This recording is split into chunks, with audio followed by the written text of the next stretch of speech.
Brazil has overtaken the United States as China's leading supplier of agricultural imports, as China's retaliatory tariffs begin to bite. Tabulations of imports in broad categories posted by China's Customs Administration indicate that imports of food and agricultural products from Brazil totaled $3.6 billion during September 2018, about 30% of the total.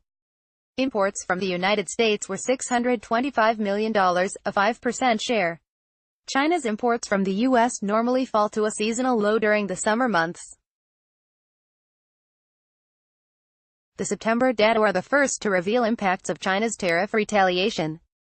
China's imports of U.S. ag products during September 2018 were down $690 million from a year earlier, a much larger margin than in July, when most tariffs took effect, and August. China's imports from the U.S. normally jump during November and December as soybeans from the U.S. harvest become available. It's possible imports from the U.S.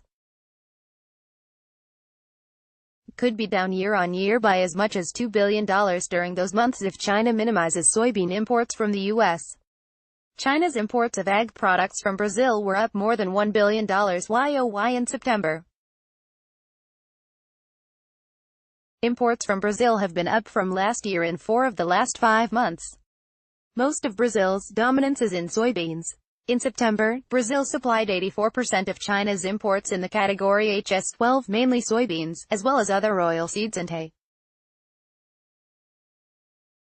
Supplied 2.9% of imports in HS12, while Canada supplied 4.9%, and Argentina supplied 1.8%. China's year-on-year decline in imports of U.S. soybeans was largest during January to March before trade tensions got into full swing.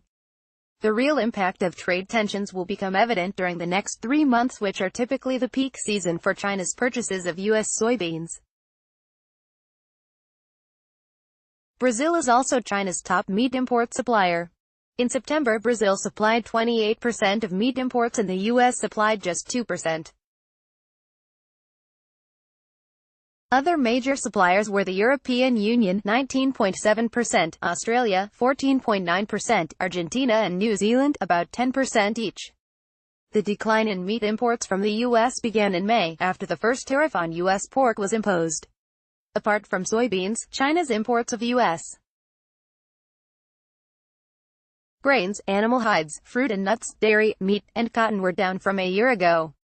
Imports of U.S. seafood rebounded in September. China's imports of sorghum and corn fell to minimal volumes during September. Imports of barley have been relatively resilient. Much of the decline in grain imports reflects near elimination of imports of U.S. grain.